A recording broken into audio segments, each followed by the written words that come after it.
Hello, and welcome to Bella Talk 101. We will be discussing Ebola, its origins, why it's able to become so virulent, and its effects on real people. First, I have with me today world-renowned expert on viral infections, Dr. Golden, here to discuss the origins and functionality of the Ebola virus. Hello, thanks so much for having me today. So tell me, what exactly is Ebola in the simplest of terms? Ebola is a rare and deadly virus caused by an infection with a strain of Ebola virus. The Ebola virus is a single-stranded RNA virus. The recent uproar of Ebola was set into motion in February of 2014 in Guinea, quickly spreading to other parts of Africa. However, it was first seen in 1976 in the Democratic Republic of Congo and Sudan. How interesting. So even though Ebola didn't spread rapidly until 2014, it has been in existence in humans for almost 40 years.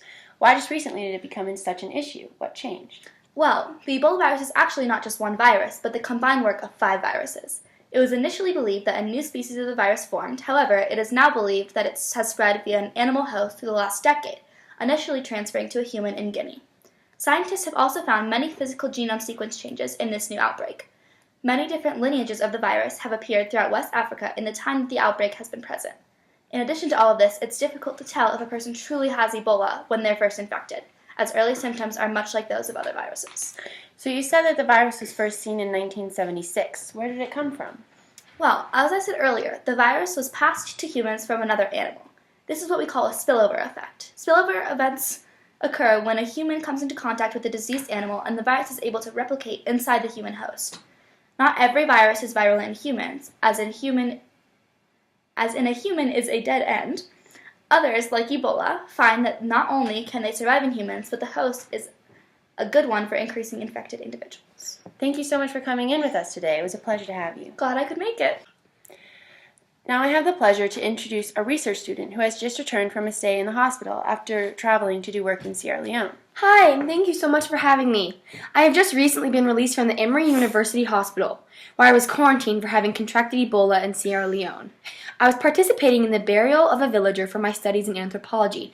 I had been studying the Kissi culture for 3 weeks when one of the pregnant women in the village died tragically and suddenly. It is tradition in Kissi culture to remove the fetus if the mother dies before giving birth. In accordance with this tradition, I was present during the removal. It was later discovered that the mother had died of Ebola.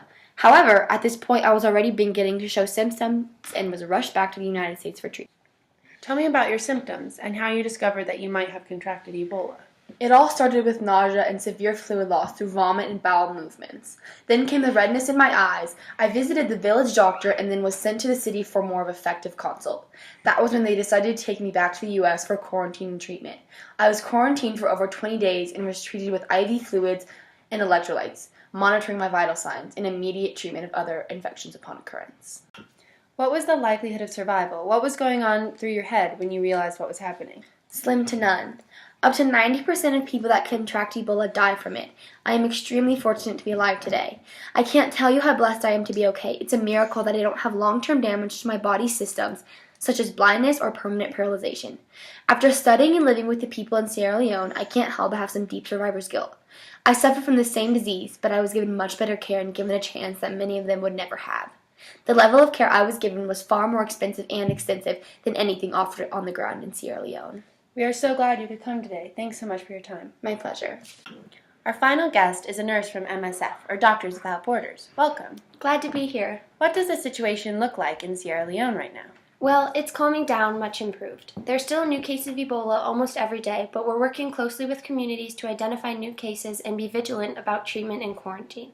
So what does treatment in the field look like? We have centers where people who are suspected of having or known of having Ebola come to get checked out. The center is geared towards separating suspected Ebola cases from confirmed Ebola cases.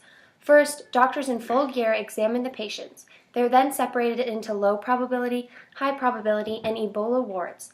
Once test results come back, we can be certain where to place these patients. Is there much you can do for a confirmed case of Ebola?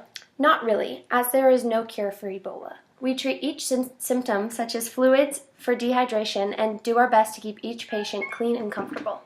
Why, if Ebola has been in existence since about 40 years ago, is there no cure or no real treatment for exterminating the virus? Well, this is where we see the toll of the inequality of wealth around the world. There's been no major incentive to create a cure, as cases have been limited to Africa. Before 2014, there had not been an outbreak this substantial, and so the people with the money to help cure it hadn't been working on it. So what can our listeners do to help the situation? Staying informed with relevant information is always very important in situations like these. You can also donate to Doctors Without Borders at donate.doctorswithoutborders.org. Thank you so much for your time. Happy to be here. Thanks for tuning in. Please join us next week where we discuss jungle fever, where Dr. Golden will join us once again.